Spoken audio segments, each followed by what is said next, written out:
Hello, everyone, and thank you for joining us at the Senior Housing News Staffing Summit. I'm Austin Montgomery with SHN, and I'll be moderating this session, which is It Takes a Village, Building a Support System to End Employee Burnout. Before we begin, I want to say thank you to our thought leadership sponsor, OnShift, for bringing us this session.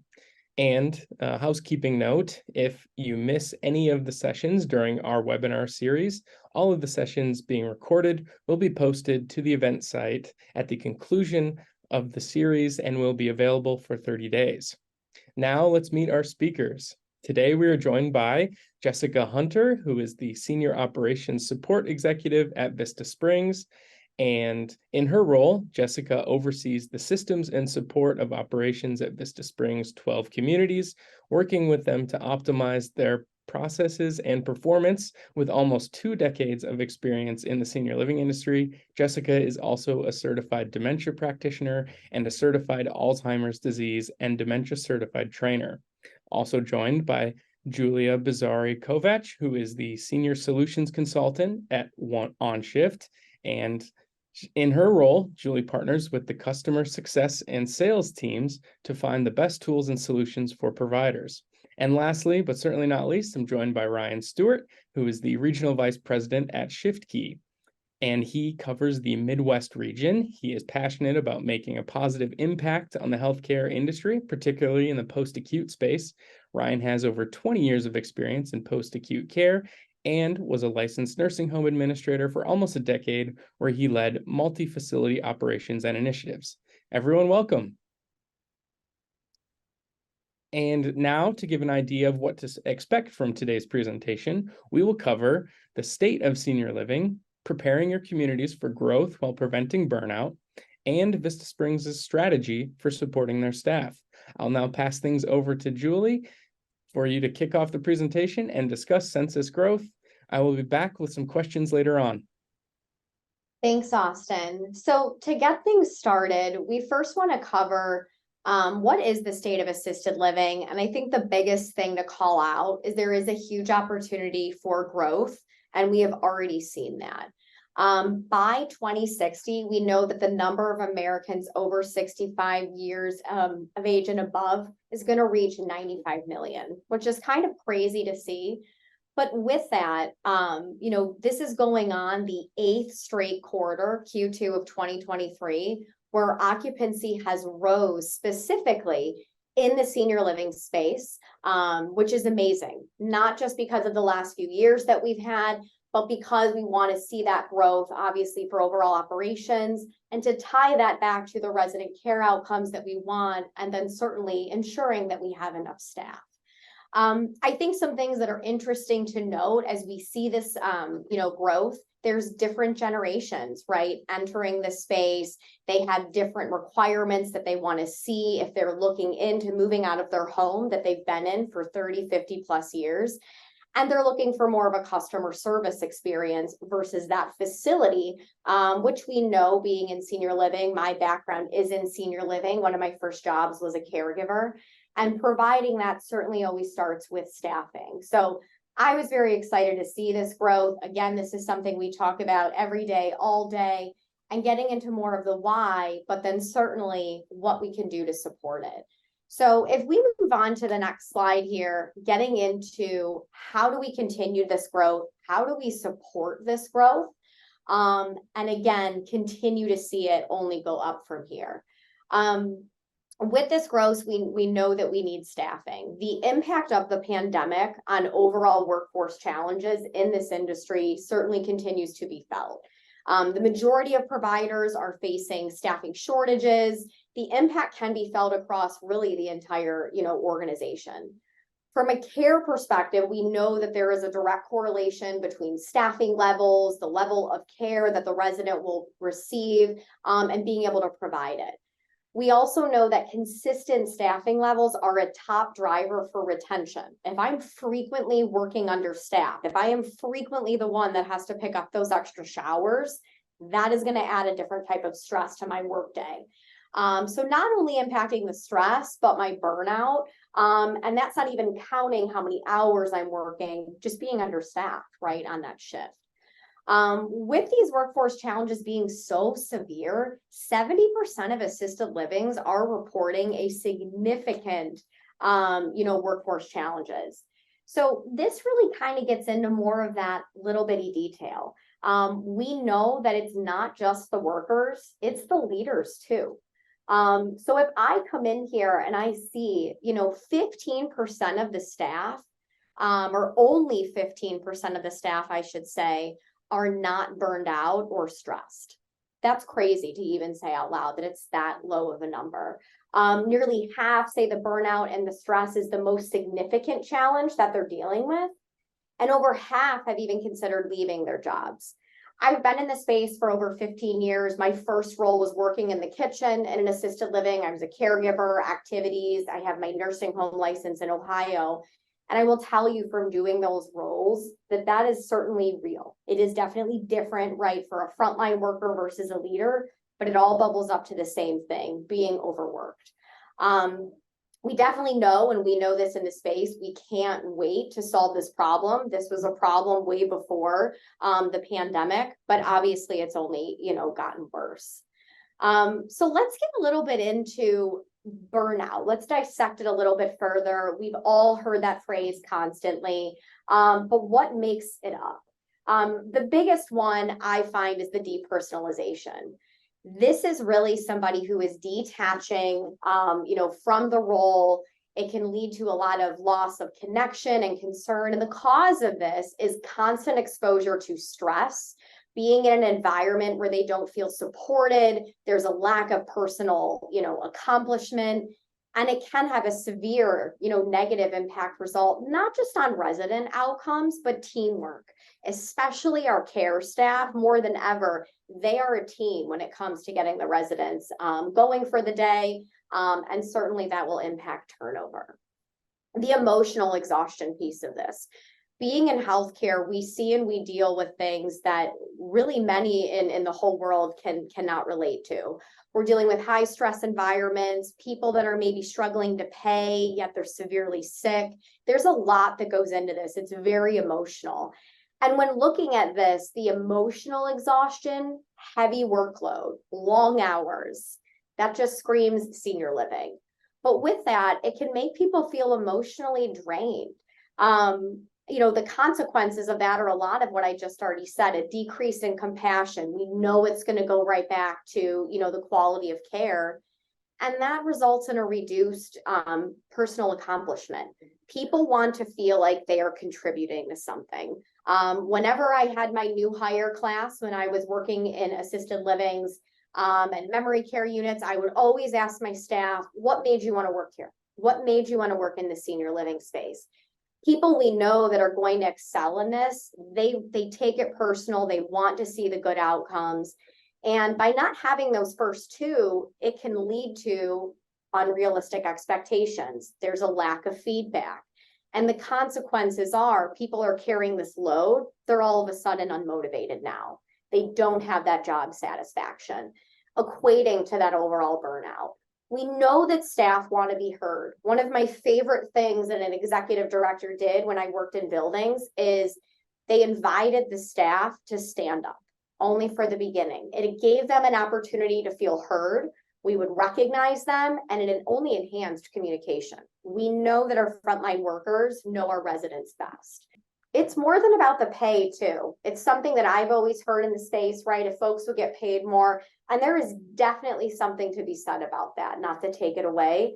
But 53% of people left their position in this space for better work schedules, which I find that to be very interesting because one of the things that I have always seen in senior living is there's a lack of consistency with staffing. When we're hiring people, are we hiring them with an expectation of what they will be working while also making it flexible, providing them tools to pick up extra shifts that work for their schedule? In addition, being able to see things on the go and having tools as leaders in the building to know where we're hiring, for what we're hiring for and what shifts. So we're not just getting creative for our residents and meeting their care, but we also want to make sure that we're hiring and retaining, right, the best people. Additional perks are always helpful. We're starting to see that more and more and more with different generations entering the workspace, millennials and Gen Z specifically. But all of this kind of works together. It starts with a good expectation upon hire, a schedule that reflects what we need, that is what the staff needs and the residents. But it continues by providing tools and providing rewards for staff. Rewards and recognition, being mindful of, mental health, doing lunch and learns. And the other thing I would add is creating a culture of training. One of the things that I think is very underutilized in this space is career development and mentorship. So often folks will start at a building, they're running a department, they're a caregiver, they're looking to grow, and there really isn't a clear path. Creating internal flows where folks can learn to become a team lead, grow to be a director. I know here at OnShift, we have certifications that folks can go through to be an OnShift expert and be certified on our solutions. That has turned into internal workforce development roles at some organizations, all the way up to a corporate level. But listening to staff, again, creating an environment where we can have lunch and learns and talk about things such as employee achievements, incentivizing key behaviors, having company connection calls, and again, providing tools for people to see these resources, especially night shift, just to call them out. Can people access these types of things at any time of day, just so we're being mindful of everybody? Thanks, Julie. If we're to tackle these issues, we have to change our mindset when it comes to independent healthcare providers and apply them in a more strategic approach. If we want things to be different, we have to think differently. We're never going to have enough healthcare professionals, which is why we have to leverage the right tools and the right processes. Temporary workers and data-driven applications are vital components of a much larger plan to ensure success within your communities. One of the best ways to support your internal staff is to utilize temporary workers as a relief valve to alleviate the stress and pressure on your teams.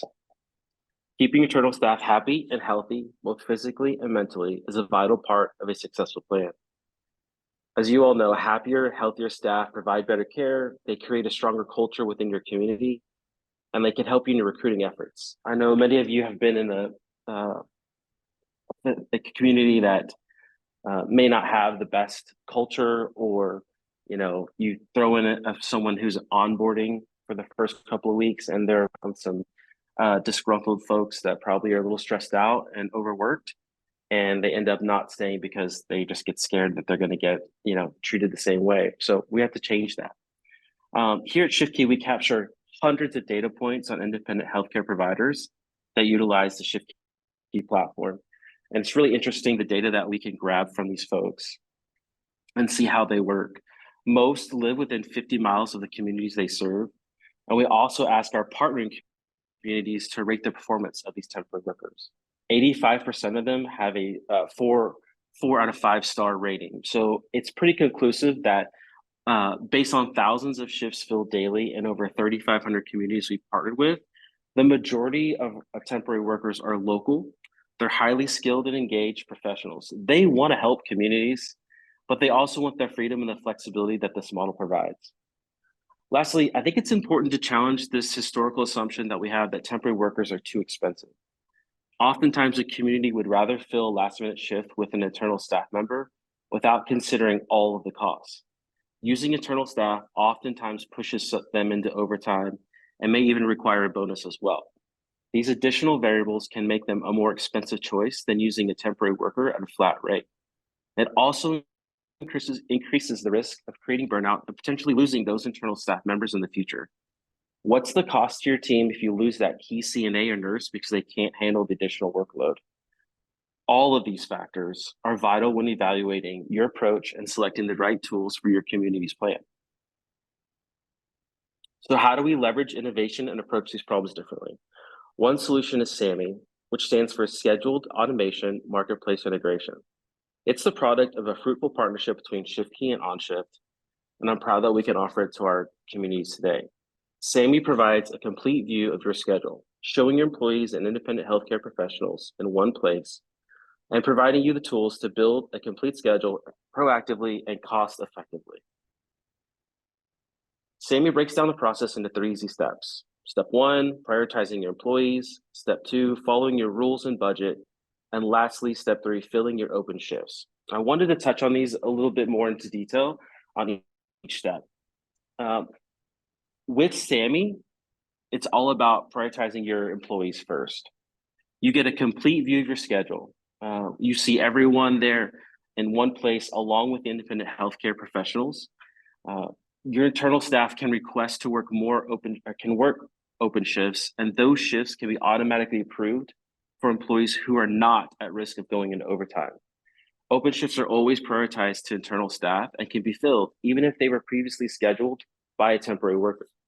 In fact, SAMI can actually reduce your reliance on outside workers. We found that once your employees know shifts will be offered up outside the organization, they're more likely to request those shifts sooner.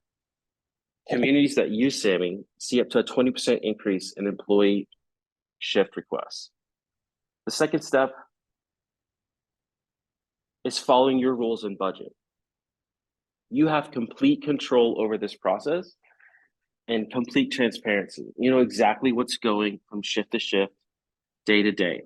The time frame is something that can be continuously optimized so you can limit the need for shift premiums and incentives, and most importantly, stay in budget. Lastly, we look at all those unfilled shifts. After everything that can be filled internally has taken place, those gaps still in the schedule are made visible to the ShiftKey marketplace. This ensures your most critical shifts are filled. SAMI utilizes your internal staff and temporary workers in the most cost-effective way, which leads to reduced labor costs and less time spent managing the schedule, affording you and your team to focus more on the important aspects of your mission, which is taking care of this residents.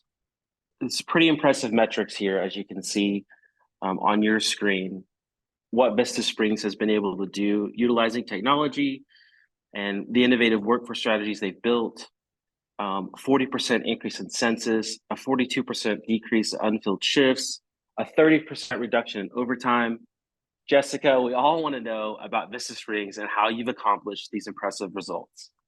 Absolutely. So my name is Jessica Hunter, and I work with Vista Springs. We're a set of 12 communities that are luxury assisted living. We are in Michigan and Ohio. We have a large number of community members and even more staff. So we're just like everybody else who's on this call, and just taking care and loving on those community members. At Vista Springs, we promise to make every day full of life. That's our brand promise for our community members. This means offering seniors experiences and services in our amenity-rich environment that focus on bringing joy and preventing future cognitive and health concerns through active, vibrant lifestyles while ensuring your loved one's safety and promptly responding to their care needs. So as many of you are aware, and we've talked about, and I really appreciate everyone's feedback so far on this call, that the past few years have given us a lot of challenges that we've had to overcome.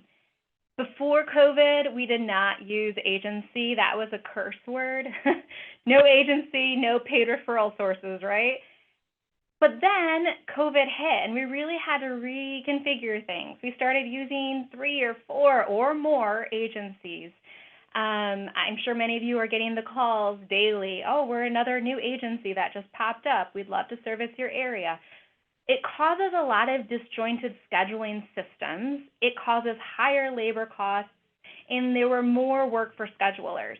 And we were paying premium rates, as mentioned. We had more overtime. We had agency costs. We were paying more bonuses. The burnout, not just at the frontline level, but also at the leadership level, because they're now stepping in to work the floor and cover shifts, because we do have those standards set by the state, right, and those requirements of how many people are to be providing those cares. It was inconsistent reporting and visibility. You have multiple systems. You're waiting for invoices to come in so you can calculate accurately how much labor, so you're behind, and we weren't really able to use those projections as well. And you really can't see all of the workers in one place. So we knew we really had to focus in again and figure out what the problems were. But now, once you know what your challenges are, what are your goals? Never sit there and just stare at your challenge, because you'll never succeed. So you want to end the burnout. We wanted to keep the good employees we have, consolidate our scheduling processes between temporary workers and employees into one system so we have greater visibility. I'm one of those people who had to pull reports from a million different systems, and that takes a lot of time. It's not like a click of a button, as some people might believe. And then you have less work for the schedulers, right? That was a goal. And then feeling confident that we can add community members at all of our communities because we have the staffing to support the growth. One thing I teach all of my administrators when I go into a building and I'm training is you need to focus. If you want a successful community, you need to focus on two things: your census, so how are we bringing in revenue, and then how are we going to take care of that growth, and that is your staff. So if your community members are healthy and happy and your staff are healthy and happy, then you're going to be very successful in all you do. So we looked at everything as a cycle of staffing optimization. Before COVID, you really weren't using agency, but we had to really reinvent the way that we were doing things to set ourselves up for growth success. A lot of people lost individuals during COVID. I mean, we were used to losing people because of the flu. I mean, that was a pretty normal every year, but COVID was that times 10, right? More even. So we look at a staffing as a cycle. When you take on more residents, your overtime is going to go up because you're filling in those staffing gaps in order to take care of those community members. So your employees are getting burned out. Ultimately, they may be leaving. Then your agency goes up because you want to fill those gaps. So your agency goes up and you're reducing employee overtime. But while you're doing those things, you also need to increase hiring because ultimately we want to reduce agency because we have a business to run. We want to stabilize our staffing, and then we want to build a stronger foundation and training processes, being staff are given appropriate timelines to feel confident in their positions. A lot of times when I go into a broken community to fix it, their foundations have crumbled, and it's the basics that people are struggling with, and so we need to go back to the basics and strengthen our team and train them correctly, but you need the time to do that. Although the ultimate goal is always to get rid of agency, we needed to use agency to get to that point where you have a stable, consistent staff and you're not burning out your employees. With the cycle of staffing optimization, administrative tasks can get unmanageable. In the past, I have used paper schedules, and there are times that I have seasoned managers who attempt to continue to use paper schedules and Excel, and I am known for ripping them off the walls and telling them, please use the systems available to us. Because when you're using that, anytime someone calls up or they switch shifts, you have to go in and you have to cross out their name and rewrite it in. A lot of times it's not real time. You're doing this usually at home because it's usually in the evening and people call off for the next day. And so your information is never fully accurate. Plus, we were using multiple agencies. So we had to schedule manually, and we're using middlemen. Someone calls off, and you're like, oh my goodness, now I have to call the agency, tell them that they called off. And it's like a snowball effect. It's a lot of interactions. So it took a lot of phone calls and texting and person conversations just to fill one shift. Our schedulers were getting burnt out just on these administrative tasks. I was getting burnt out just listening, to be honest, of all these tasks that they were completing. And shifts still weren't being filled, or we'd accidentally overstaff because of lack of visibility across schedules. Sometimes, agency would call the front desk. Well, Jane Doe answers the phone thinking, oh, yeah, it looks like people really need some more help. Of course, we'll take that agency person. Jane Doe didn't mean to cause harm, but she was staffing when we really didn't need to. So there's just a lot of lack of visibility when you're using multiple systems with multiple agents as they don't know your policies and procedures. Our first step in fixing all of this was to onboard scheduling software that could automate some of these scheduled tasks and make it easier for our employees. On-shift schedule, I love on-shift schedule, and we have scheduling templates. So instead of our schedulers spending time manually creating a schedule every 2 weeks, we have templates, and they're usually every 2 or 3 weeks, depending on the department they're in. And then those rotations continue up to 3 months, sometimes more in advance. That's great for frontline workers because they have predictability in their schedule, they can plan out their life, they have good work-life balance. Plus, the templates make spotting your hiring needs a lot easier. So what I tell people when I'm educating them and training them in systems and hiring needs is you focus on your weekends, right? So if you have, in healthcare, typically you work every other weekend. You hire based on those weekends. Your weekdays are going to fill. That's not an issue. That's never been a challenge. Focus on your weekends. Those are what you need to hire for. So using those templates really helps us to understand that quickly. We want to make our schedules as self-service as possible so the schedulers can focus on big picture items rather than every call off or shift switch. Our employees use the OnShift mobile app, which I absolutely love because I can use it anywhere. Even from a corporate perspective, I use it all the time to view their schedules on their phones and pick up shifts. If they aren't at risk of overtime, those shift pickup requests get automatically approved. Auto approval is a scheduler's best friend. I actually filled in at a property not too long ago. I did scheduling. I was off site because it was about an hour and a half from my home. But I pushed, use the app. We have a big college next to that campus. And so Michigan State University, I don't know if you've heard of it. It's awesome. But anyways, so a lot of college students are able, if they work part-time or on-call, we call it PRN, they can go right on the app, they can look and see what shifts are available, and they can pick those shifts. So I don't have to call people. I'm not calling a million people every day. I am allowing them to have that flexibility to pick up what they can actually work. We've had nearly 1,000 auto-approved shifts in the past 6 months. So like I said, we love this feature. It eliminates hours of work for our schedulers, and it prevents overtime and burnout. If someone's going into overtime, they're not automatically put on the shift. You are notified as a director of that department that you need to approve that shift. And the cool thing also with OnShift is when they approve or when they're notifying you, you can get a list of start employees that would actually be better suited to pick up that shift, and you can call them first before you approve the overtime. So that's really, really great administratively. We also reduce administrative tasks by centralizing that messaging. So schedulers can send mass text messages through OnShift schedule to alert staff when a shift is open. Instead of using their personal phones to text people individually, I tell, once again, my schedulers, this is your best friend. You could be at the beach. Now, when I say the beach, I'm talking about Lake Michigan, which is amazing as well. And so you're there at the beach, and someone calls off, because it always happens. You literally go on your phone, go to your app, find that person's name, call them off. It says, would you like to send a message to 27 people or whatever that can pick up the shift? You say, yep, and then that message is automatically sent to other people, and they can pick it up. So you're not spending a lot of administrative time in front of your desk trying to cover those shifts. At a leadership level, it's so much easier to report on labor budgets and shift fill rates when every community has used the same platform. It's a lot of less manual work gathering data. Like I said, corporately, I had to pull data from a lot of resources, and it takes a lot of time when I really could be focusing my time and energy on something a little bit more productive instead of pulling reports.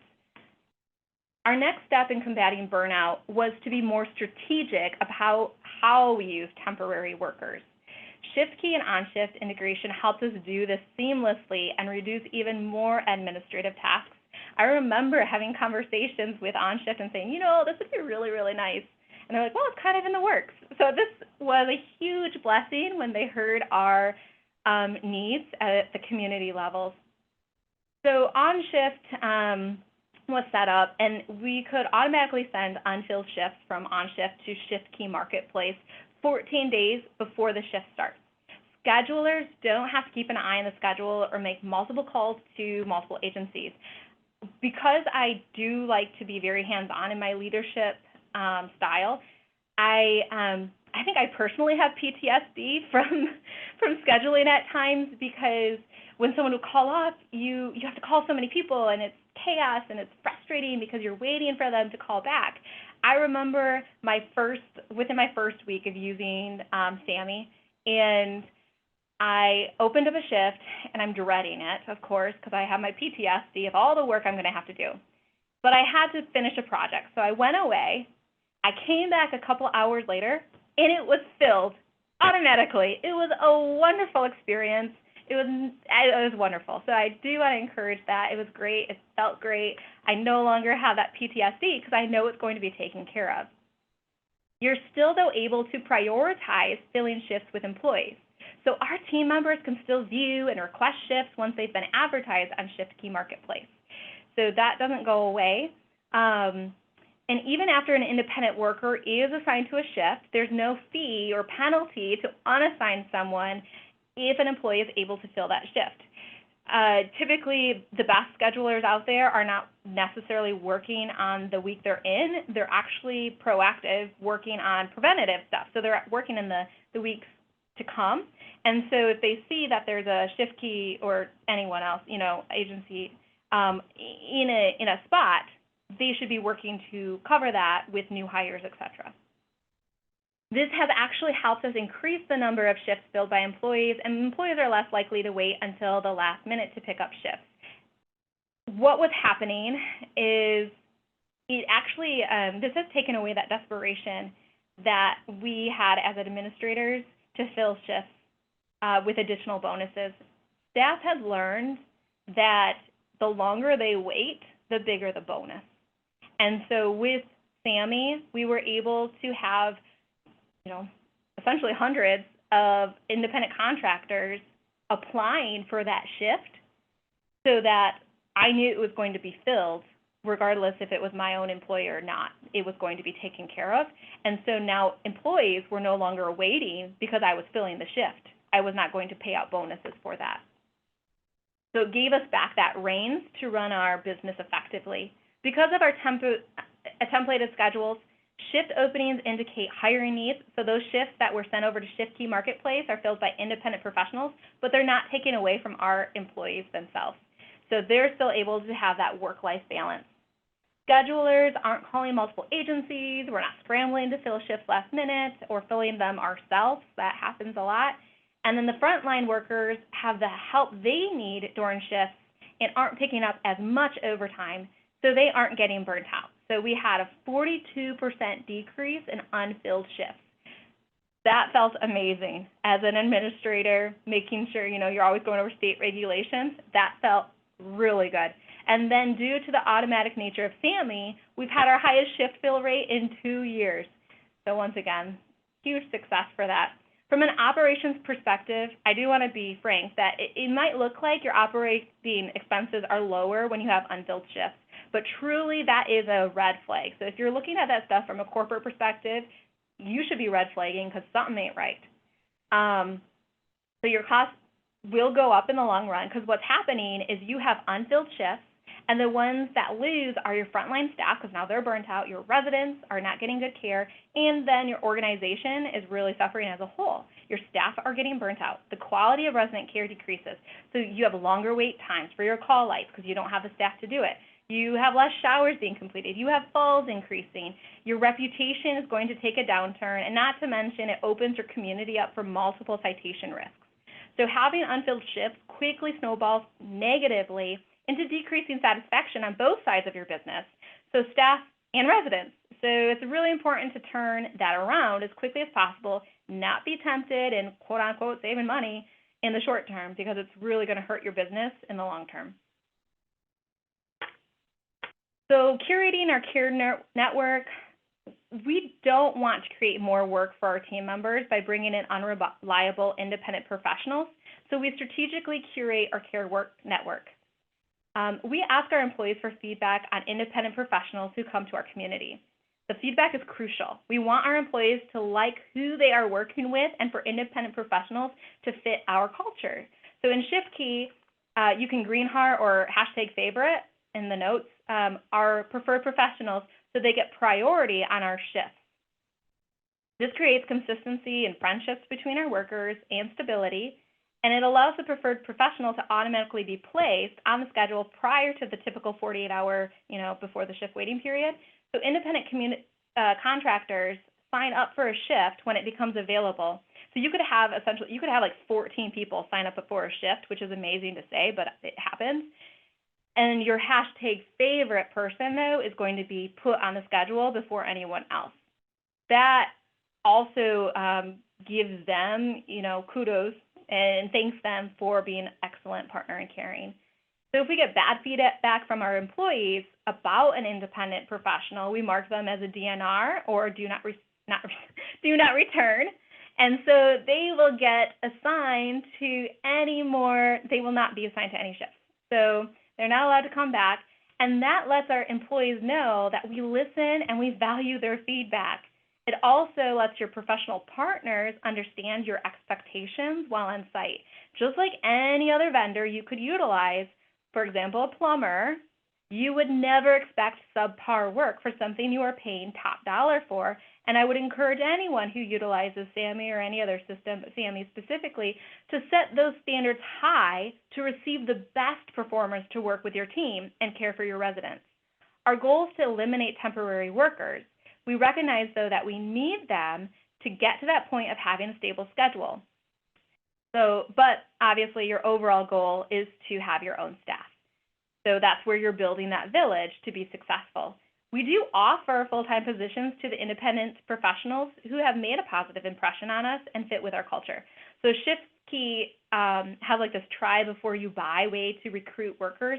That was my number one favorite reason on why we were like, yes, we want to utilize this system over all other agencies, because typically you have a huge buy-in if you find someone you like.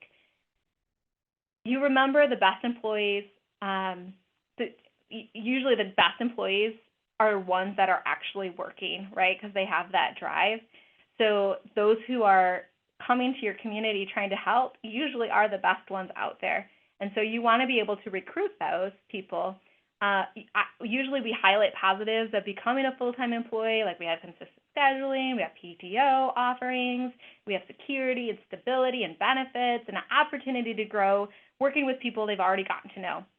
I usually, I make it very important that me personally, when I go on the field, if I know there's an independent contractor, I always like to thank them, or if I'm working with them, because I like to work as a caregiver too from time to time. So I will always publicly praise whoever I'm working with, especially those independent contractors that we want on our team.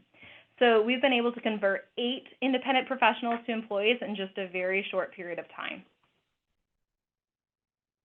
Scheduling and templates help employees plan and balance work life.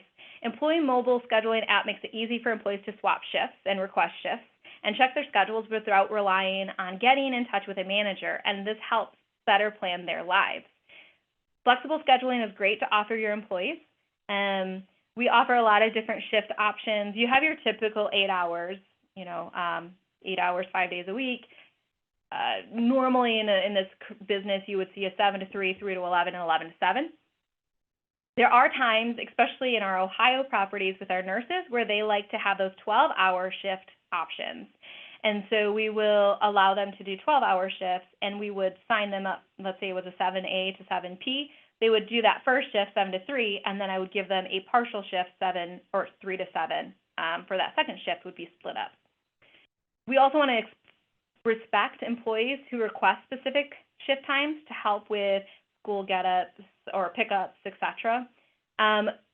If we're being honest, and at least in my experience, majority of our workers are single moms. And so these women really need to be seen and heard, and we need to offer that flexibility for them.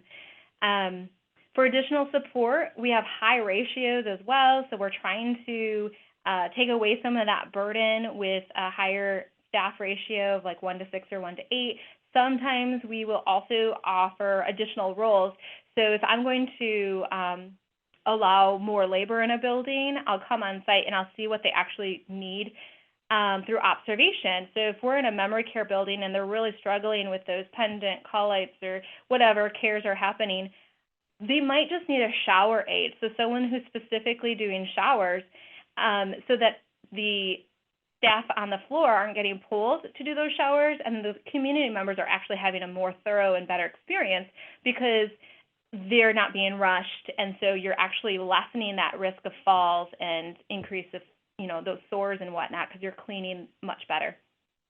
Or you could do a partial shift. So we've done that before too, where your morning get-ups, that like first shift, that is insanely busy. If you've ever been around at 7 a.m. to 8, that's usually get-ups, the biggest med pass, and breakfast, all in that like hour to 2 hour time frame. So we've done short shifts to also help our staff and take away some of that burden. We've decreased overtime by about 30% also, which helps reduce that burnout. The most important thing when combating burnout is to make people feel seen and heard. And every tactic that I talk about today, and really all of us on this have talked about, is listening to your employees and acting on their feedback because it's crucial. At Vista Springs, we hold a lot of group meetings. We have one-on-one meetings. We do employee surveys. I truly do feel that one-on-ones are very effective.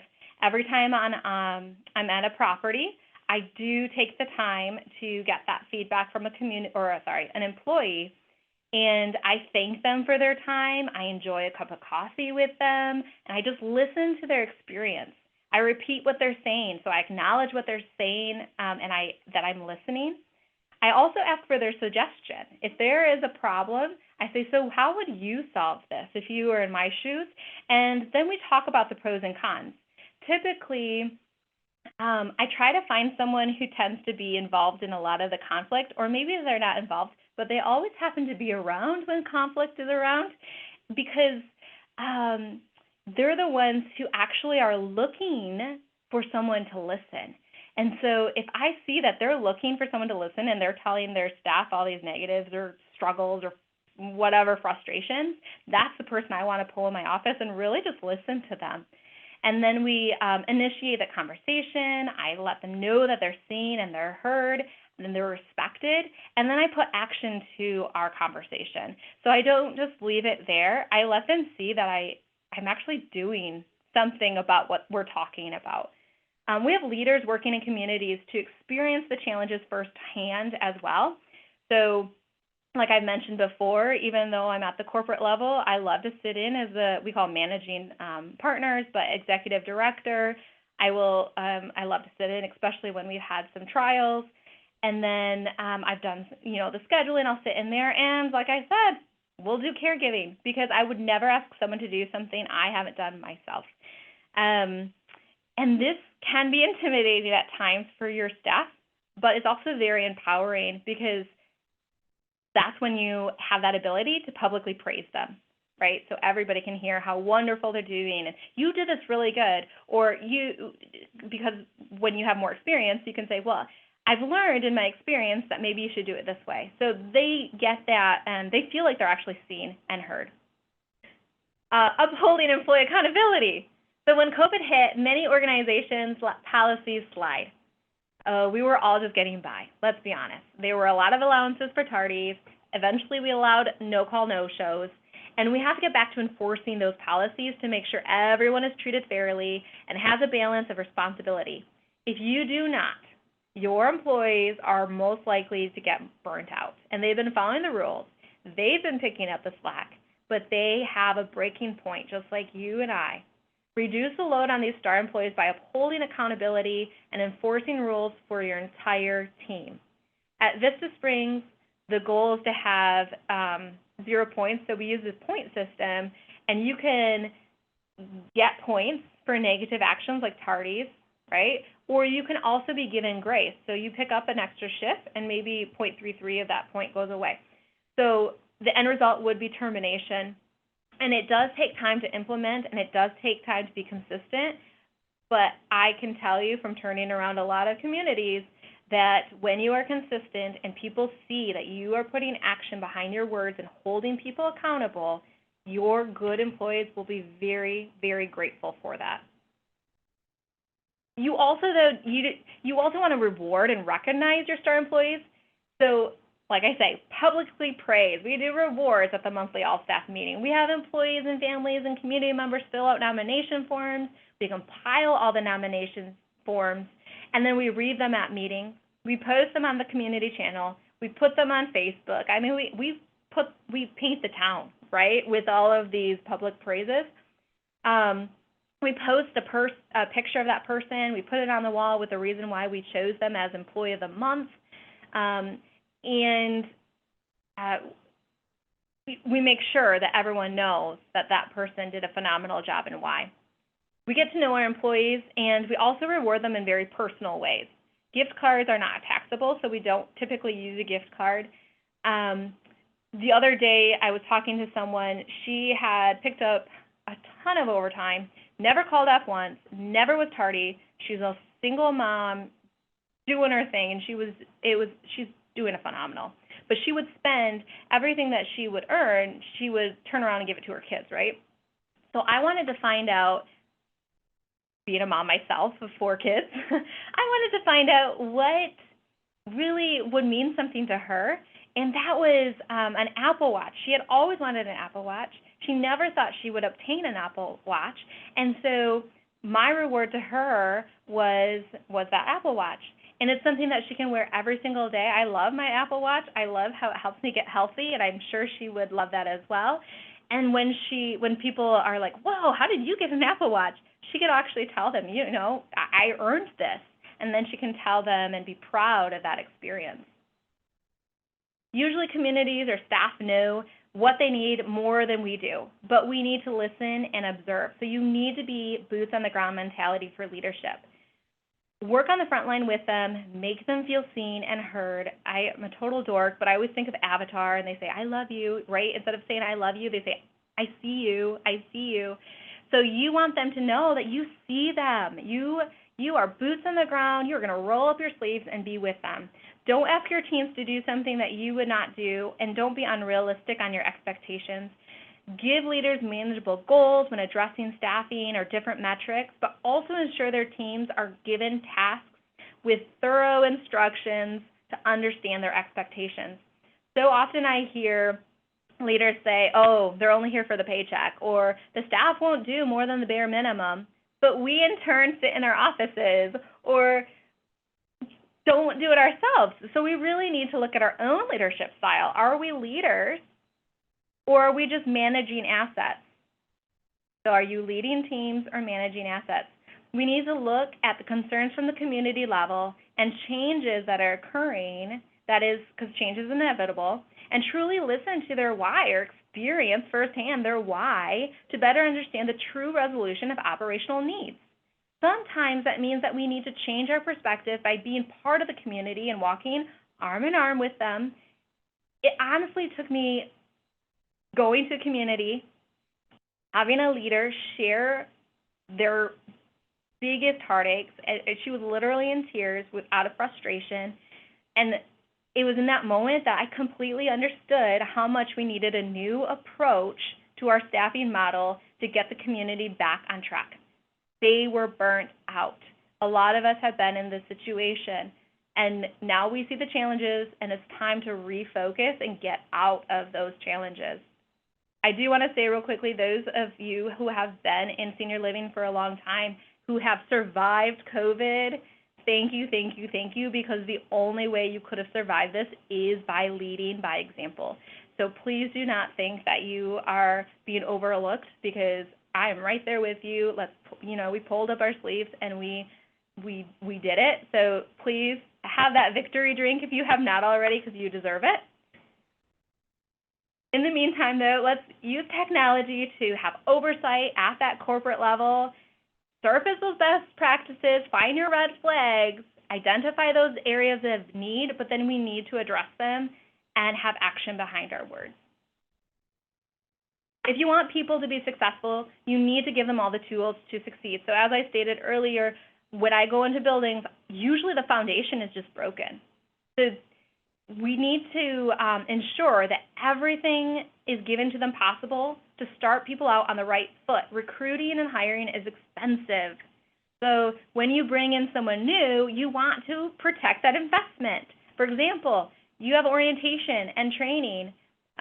We have a day in the classroom. We have a dementia training. We have shadowing days. We can increase those if needed. But we need to really invest in that, and that takes time. And in order to have the time to do that, that's why those independent contractors really have been a huge blessing for us to fix the foundation. Most vendors also offer training, and you can accept those. But it's really important to invest in your people so that they have buy-in in the tools that you use to be successful. Give them their knowledge of their business profession development. Be known as the team that pours into your people. Training is what rolls out the red carpet for your team. If you only see them as a body to fill the schedule and stay in compliance, we need to change our viewpoint, right? That's just what they're going to do. They're going to do exactly what you think they're going to do.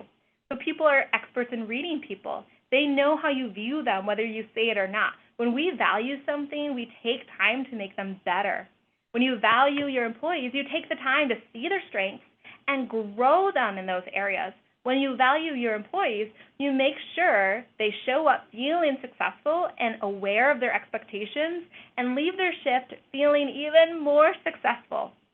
If we are being real, most of our employees don't feel loved outside of work, so how can you expect them to show love to the number one priority, which is your residents or community members?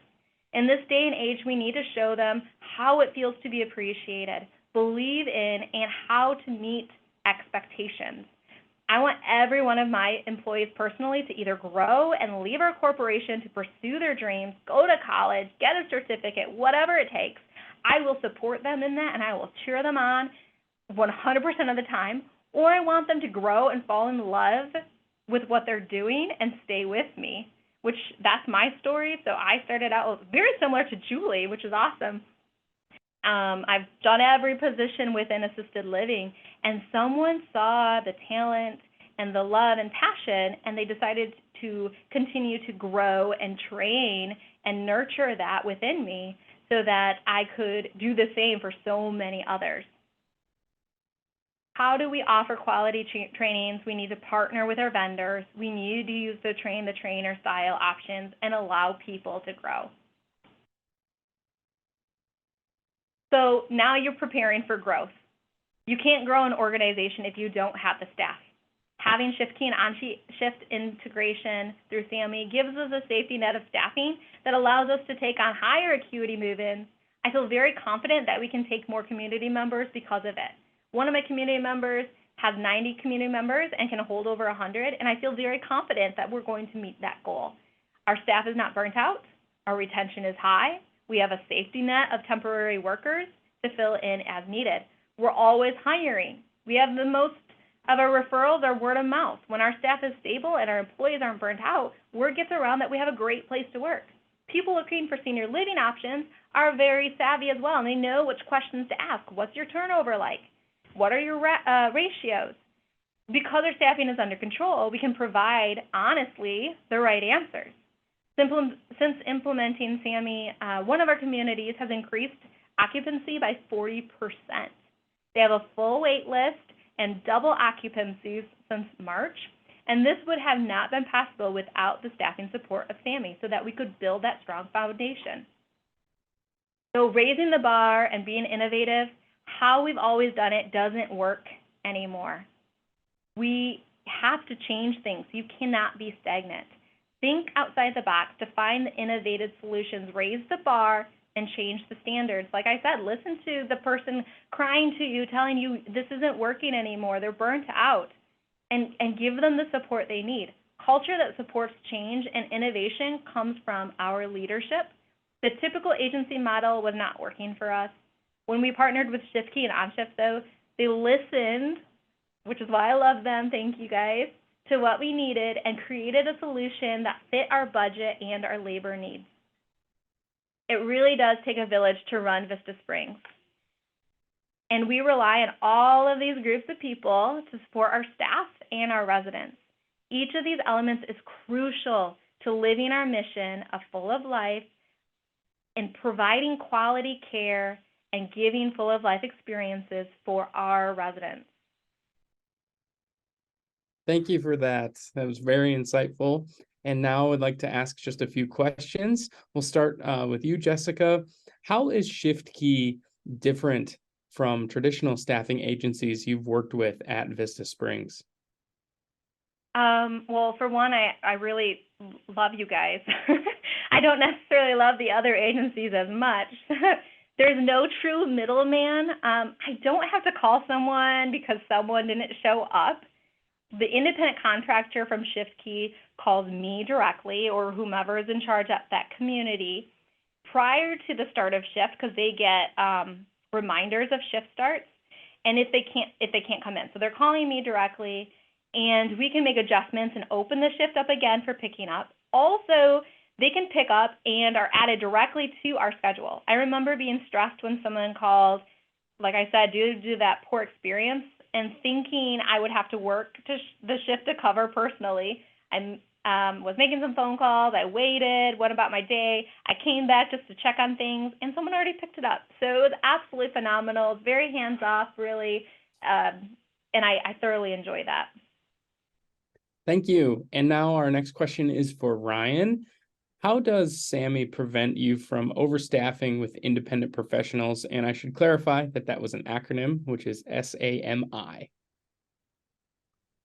No worries. It's directly and indirectly. So directly, the ShiftKey team and the on-shift team, we work in tandem with our communities to understand what their budgets are. We create the templates for their schedule, and then we have those checks and balances in there so that, again, we can't just automatically fill into overtime or put you guys in a bad situation. And I think also indirectly, it's just the transparency and the empowerment that our communities have with SAMI. You have real-time data on what's being filled, what you've spent monetarily, and you can calculate your PPD right there. Thank you for that. And now back to Jessica, another question. What are some workforce strategies that you keep consistent across communities? And what are some that you let the communities decide for themselves?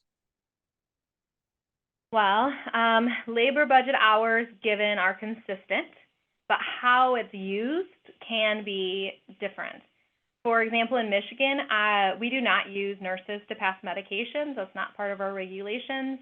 So most people like those 8-hour shifts. But in Ohio, I have to have nurses pass medications, and they like those 3 to 12-hour shifts. Another example may be where we would have a specific person doing showers only to help in memory care, as opposed to an extra float person elsewhere. Typically, when I'm working with my directors, I'll say this: if I give you $20, that's all you have to spend. You only have $20. You can't go over $20, but you know what you need a little bit more, and you can use it however you need to be successful. So there is that leeway. Thank you. And now, Julie, we'll turn to you. How is burnout different in community leaders versus caregivers, and what does that look like?